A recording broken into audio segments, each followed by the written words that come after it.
नमस्कार दोस्तों, आप सभी का स्वागत है हमारे चैनल वास्तु सफर में। दोस्तों, अगर आप भी अपनी लाइफ में कुछ नया सीखने की चाह रखते हैं तो अभी हमारे चैनल वास्तु सफर को सब्सक्राइब करें। जय छठी मैया भक्तों, जितना इंतजार हम दिवाली का करते हैं उतना ही उत्साह भारत के लोगों में छठ पूजा का भी देखने को मिलता है। दिवाली की बात से ही छठ मैया के आने की तैयारियां जोरों से शुरू हो जाती हैं। छठ पूजा का महत्व आपको लोगों की आस्था से पता चल जाता है। छठ पूजा का महत्व इतना है कि न सिर्फ भारत में बल्कि विदेशों में भी लोग छठ पूजा का महापर्व बड़े हर्ष उल्लास के साथ मनाया जाता है। कार्तिक मास की शुक्ल पक्ष की चतुर्थी को छठ पूजा का महापर्व मना जाता है। छठ पूजा भगवान सूर्यदेव और उनकी बहन माता छठी उषा भी कहा जाता है, उनकी उपासना का महापर्व है। इस व्रत में भगवान सूर्यदेव की उपासना करने का अधिक महत्व है और माना जाता है माता छठी बहुत ही दुलारी और चंचल है, इसीलिए किसी भी प्रकार की छोटी गलती से वह जल्दी क्रोधित हो जाती है।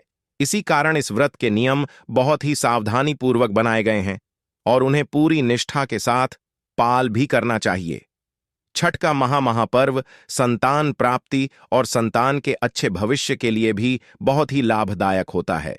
जो स्त्रियां पुरुष व्रत को पूरी श्रद्धा और भावना के साथ रखते हैं, माता छोटी उनकी मनोकामना अवश्य ही पूरी करती है। भक्तों, व्रत का पालन करते समय कुछ बातों का खास ख्याल रखना चाहिए। तो आइए जानते हैं कुछ ऐसी बातें जो आपको व्रत के समय भूत से भी नहीं करनी चाहिए, नहीं तो इस व्रत खंडित हो जाता है और इसके दुष्परिणाम आपको भुगतने पड़ सकते हैं। इस साल यह महापर्व बिहार पूर्वांचल समेत अन्य राज्यों का सबसे बड़ा महापर्व छठ महापर्व की शुरुआत इस बार 5 नवंबर यानी मंगलवार के दिन नहाए खाए के दिन से शुरू हो रही है। 7 नवंबर दिन गुरुवार को तड़के सुबह 12:41 पर शुरू होगी और 8 नवंबर दिन शुक्रवार को तड़के सुबह 12:34 पर समाप्त होगी। ऐसे उदय तिथि के अनुसार छठ पूजा का महापर्व 7 नवंबर दिन गुरुवार को ही मनाया जाएगा। तो भक्तों, आइए जान लेते हैं छठ पूजा के दौरान कौन सी गलतियां नहीं करनी चाहिए और वीडियो को लाइक जरूर करें, क्योंकि बाद में आप भूल जाते हैं। छठ पूजा का यह महापर्व 4 दिनों तक मनाया जाता है। पहला दिवस नहाए खाए, दूसरा दिवस करना, तीसरा दिवस संध्या आर्य और अंतिम दिवस ऊंचा किया। इन चारों दिन व्रतधारी 36 घंटे कठिन व्रत धारण करते हैं और उनके घर के सदस्य भी चाहे व्रत रखते हों या नहीं, किंतु व्रत से जुड़े सारे नियमों का पालन अवश्य करते हैं। छठ महापर्व के चारों ही दिन आप शुद्ध कपड़वंज में सिलाई नहीं लगी हो, इसलिए स्त्रियां साढ़े को धोती का प्रयोग करना चाहिए। ध्यान रहे कि इन 4 दिनों में अनिच्छु पवित्र और शुद्ध कपड़े ही धारण करिए, पुराने कपड़े बिल्कुल भी धारण ना करें।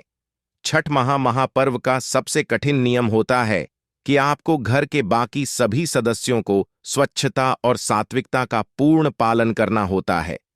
छठ पूजा के प्रसाद को बिना नहाए हाथ पैर धोए यह गंदे हाथों से कभी भी नहीं छुए। घर के चारों कोनों में स्वच्छता रखें, कहीं पर भी गंदगी कूद द कचरा बिल्कुल भी नहीं होना चाहिए, नहीं तो ऐसे घर में छठी मैया कभी प्रवेश नहीं करेगी। छठ महापर्व का व्रत करने वाले को बिस्तर पर नहीं सोना चाहिए, जमीन पर ही चादर बिछाकर सोना चाहिए। छठ पूजा के दिन तामसिक चीजें, लहसुन प्याज मांसाहार धूम्रपान मदिरापान तंबाकू, इन सभी चीजों का त्याग कर देना चाहिए और उनके सभी घर वालों को सात्विक भोजन और ब्रह्मचर्य का पालन करना अनिवार्य माना गया है। छठ पूजा के समय इन सभी चीजों का अवश्य पालन करें। इन गलतियों से आपको छठी मैया के क्रोध का सामना करना पड़ सकता है। छठ पूजा के व्रत के दौरान सारी स्त्रियां मिलकर नदी किनारे भगवान सूर्यदेव की उपासना करती हैं। ऐसा करते समय यह भी ध्यान रखें कि केवल ध्येय की सिद्धि नहीं, किंतु मन की शुद्धि का भी महत्व है। इस महापर्व के दौरान किसी भी प्रकार की बुराई, गंदे विचार, किसी के प्रति द्वेष की भावना, क्रोध व अपवित्र शब्द प्रभाव जैसी प्रवृत्तियों को कोसों दूर रखें और कोई बुराई कर रहा हो तो उन्हें भी रोके या वहां से दूर चले जाना है। भगवान सूर्य को अर्घ देते समय बाद की सूचियां टोकरी का बहुत ही महत्व होता है, पर उसका प्रयोग करने से पहले उसे अच्छे से गंगा जल से धोकर शुद्ध कर ले, क्योंकि आपने बाजार से खरीदा है तो उसे कितने ही प्रकार के लोग छूते हैं। इसलिए बस को पहले अच्छी तरह से धो लें, बांस की सुख को अच्छे से सजाएं और भगवान सूर्य देव की उपासना करते हुए उनका धन्यवाद अवश्य प्रकट करें। छठ पूजा में और एक महत्वपूर्ण हिस्सा होता है उसमें बनाए जाने वाला प्रसाद, जो गेहूं और गुड़ से बनाया जाता है, जिसे ठेकुआ कहा जाता है। भक्तों, यहां पर हम आपको ध्यान देना चाहते हैं कि गेहूं का आटा अपनी खरीदी हुई गेहूं से ही पिसवा चाहिए। बाहर से आटे को लेकर उसे प्रसाद न बनाएं। गेहूं खरीदकर उसे सबसे पहले भगवान सूर्यदेव के धूप में सुखा लें और ध्यान दें कि किसी का पैर या पक्षी उस पर चढ़ा रहे हैं। इससे प्रसाद झूठा हो जाता है। यह को अच्छे से साफ करके फिर पिछले और इसे प्रसाद बनाएं। और व्रत के समापन के बाद कई सारे लोग ब्राह्मण को दान देना भूल जाते हैं। यह ऐसा करना जरूरी नहीं समझते हैं। भक्तों, कृपया आप ऐसी गलती न करें। अपने सामर्थ्य अनुसार ब्राह्मण को दान अवश्य करें। छठ महापर्व के विधिवत समापन का आनंद है। इसे छठी मियां अति प्रसन्न होती है। भक्तों, अगर आप भी पहली बार व्रत रखने वाले हैं तो जाहिर सी बात है अब कुछ छठ पूजा की सामग्री के बारे में कुछ खास जानकारी नहीं होगी।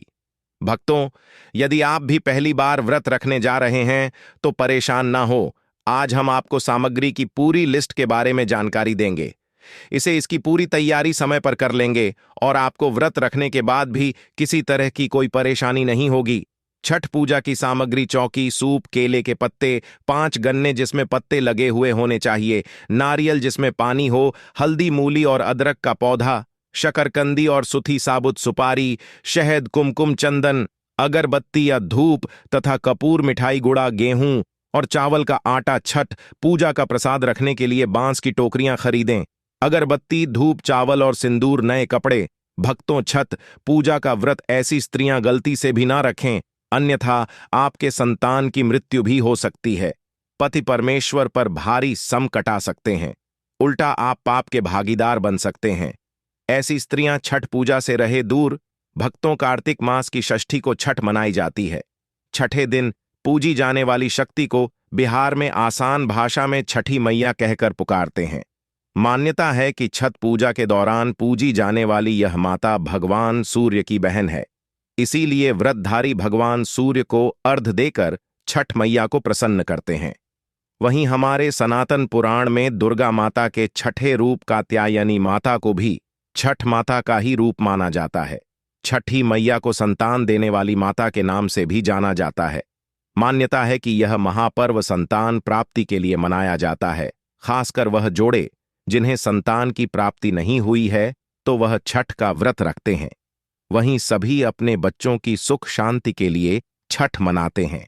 लेकिन क्या आप जानते हैं, कुछ ऐसी स्त्रियां भी हैं जिन्हें छठ पूजा का व्रत गलती से भी नहीं रखना चाहिए।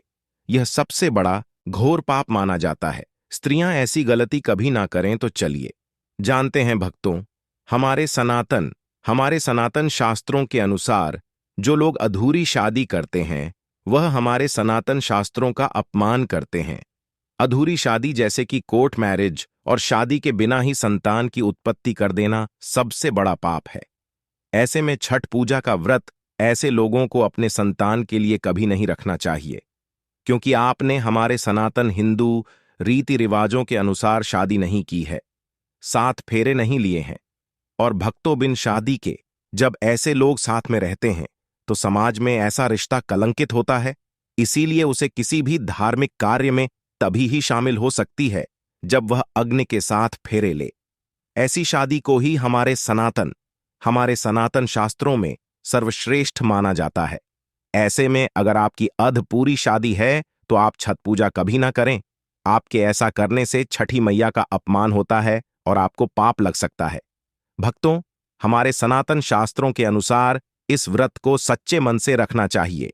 अगर कोई महिला शौक में यानी बेमन से इस व्रत को रखती है तो उसके पति परमेश्वर या संतान की मृत्यु हो सकती है या उन पर कष्ट आ सकते हैं।